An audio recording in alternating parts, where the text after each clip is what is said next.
Oke, anak-anak, ketika istilahnya masa muda itu sedang kalian alami sekarang, karena banyak orang mengatakan masa muda adalah masa yang paling indah. Pak Guru berharap gunakanlah masa muda kalian untuk sesuatu hal yang positif. Jangan pernah takut bermimpi, tetapi mimpi yang sejati dapat tercapai ketika mimpi itu dibarengi dengan usaha dan doa. Karena ketika kita masih muda, banyak waktu kita untuk menyusun masa depan kita hingga sampai waktunya nanti di hari tua. Oke, nah ini salah satu gambar yang Pak Guru ambil. Sebenarnya banyak sekali tokoh-tokoh muda yang berkreasi, berkreativitas, dan memanfaatkan apa yang dia ketahui masa mudanya untuk hal yang positif. Ada nggak dari kalian yang pakai ruang guru? Tahu nggak siapa? Belva Levara. Ya, dia adalah anak muda. Yang dimana anak muda ini menciptakan aplikasi yang dimana dapat membantu banyak orang, dan dia adalah salah satu putra bangsa. Ya, yang menciptakan aplikasi ruang guru, membantu anak-anak di seluruh Indonesia untuk belajar secara online. Yang kedua, Mark Zuckerberg yang punya Facebook.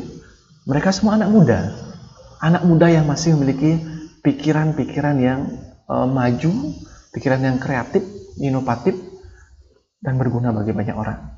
Dan Pak Guru berharap kalianlah salah satunya suatu saat nanti. Ini salah satu anak muda yang memanfaatkan masa mudanya untuk hal yang positif. Dan Pak Guru harap kalianlah memanfaatkan diri kalian juga seperti itu. Nah, kalau yang ini, anak muda yang memanfaatkan dirinya untuk hal yang negatif. Mereka trek-trekan, balap-balapan. Kasihan masa mudanya dibuang sia-sia. Jangan harap kalian bisa mendapatkan hal yang baik dari sini. Jelas-jelas dari gambar yang slide yang Pak Guru tunjukkan, hal baik apa yang dia dapatkan. Dia dijemur, bajunya dilepas, dan ditegur oleh polisi. Pak Guru tidak mau salah satu siswanya Pak Guru nanti ada di sana.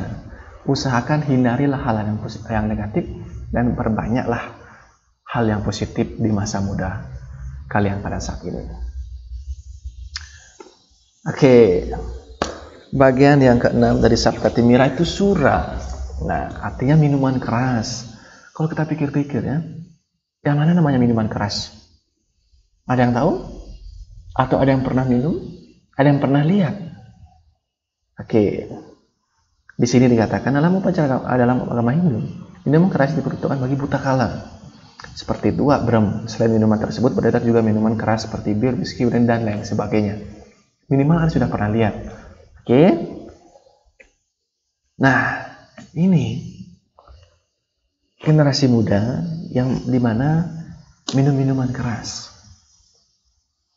Karena di satu sisi, kenapa minuman keras itu dilarang? Karena efeknya sangat negatif. Di satu sisi, ketika orang setelah menegak minuman keras, dia kemungkinan akan melakukan hal yang negatif. Pertama, bicaranya ngawur. Setelah bicara ngawur, buat masalah dengan temannya. Melakukan sesuatu hal yang sebagian besar perbuatan yang dia lakukan tanpa dia sadari. Karena sebagian besar kesadarannya hilang. Nah, di satu sisi itulah dampak negatifnya yang dapat terjadi. Nah, makanya di satu sisi dikatakan minuman keras itu adalah minuman untuk para buta kala. Dan Pak Guru berharap kalian bukanlah buta kala itu. Hindarilah minum-minuman itu. Oke. Dan di satu sisi beralihlah kepada minuman yang sehat. Jus, buah-buahan, dan lain sebagainya. Karena ketika segala sesuatu yang diawali dengan niat yang tidak baik, dengan proses yang tidak baik, kemungkinan besar hasilnya pun akan tidak baik. Ketika kalian minuman keras, kalian mabuk, hilang kesadaran, naik motor kecelakaan, atau mabuk-mabukan, berkelahi dengan teman-temannya, hasilnya pun akan negatif. Ketika kalian minum jus dan sebagainya, minum jus dari buah-buahan, minum air putih yang cukup dan sebagainya, pikiran jernih pun akan muncul di sana. Kesehatan tubuh pun akan terjaga. Dan itu yang Pak Guru harapkan dari anak-anak sekalian. Selama di rumah, tolong jaga kesehatan, makan buah, minum air secukupnya, minum jus jika ada, dan hindari minum minuman keras. Jangan sampai kalian kehilangan kesadaran ketika melakukan pembelajaran online ya. Oke, bagian terakhir dari Sabta Timira yaitu adalah kasuran atau berani. Di antara kalian pasti semuanya berani. Minimal kita berani untuk melakukan perbuatan yang namanya perbuatan yang baik, dan takut melakukan namanya perbuatan yang tidak baik. Karena setiap orang punya keberanian, tergantung keberaniannya untuk apa. Nah, di satu sisi keberanian juga punya dampak positif dan negatifnya. ketika kita menempatkan diri posisi sebagai seorang anak, sebagai seorang siswa, kita berani bertanya kepada guru itu merupakan suatu hal yang sangat positif.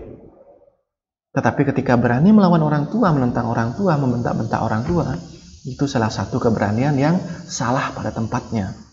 Kita tidak boleh bertengkar dengan orang tua, berbicara kasar, apalagi membentak-bentaknya, berani melawan, berbicara kotor. Itu hal yang tidak baik. Jangan sampai anak-anak Pak Guru melakukan hal seperti itu. Meskipun sekarang pembelajaran online di rumah, belajar itu tetap, manfaatkan waktu untuk mengerjakan tugas, kemudian bantu orang tuanya. Jangan hanya alasannya minta uang untuk kuota, membantu orang tua tidak pernah, kemudian marah-marah pada orang tua, dan berani memarahi orang tua. Bu, jangan ganggu, sekarang lagi belajar online. Jangan seperti itu, gunakanlah bahasa yang baik dan sopan. Itu yang Pak Guru harapkan. Kemudian, berani karena benar. Ya, misalkan ketika ada temannya diejek atau dibully oleh temannya di kelas, atau ketika pembelajaran online ada temannya yang hanya ngawur-ngawuran, silahkan tegur temannya. Kamu, jangan seperti itu. Kita sedang belajar online, tidak boleh kita main-main, kita harus serius.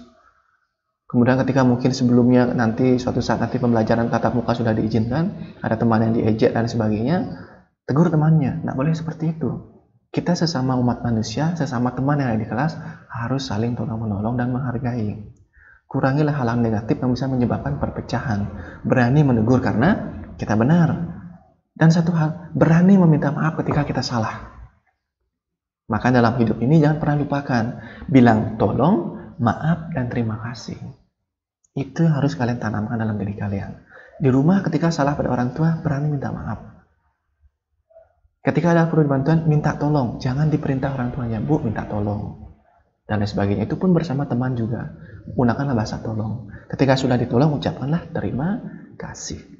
Nah, itu yang dapat Pak Guru sampaikan untuk pertemuan kita pada hari ini. Mungkin dari video yang sudah Pak Guru buatkan ada salah-salah kata, Pak Guru mohon maaf. Karena di satu sisi, kondisi saat ini pembelajaran jarak jauh, Pak Guru berusaha semaksimal mungkin agar anak-anak Pak Guru bisa mendapatkan materi sebagaimana mestinya. Dan Pak Guru berharap LKS yang sudah kalian dapatkan, tolong dibaca dengan baik. Ketika nanti ada hal-hal yang ingin ditanyakan, silahkan tanyakan kepada Pak Guru melalui media WA. Oke? Mungkin untuk hari ini Pak Guru sekian dan terima kasih. Pak Guru akhiri dengan Parama Santi. Om Santi Santi Santi Om.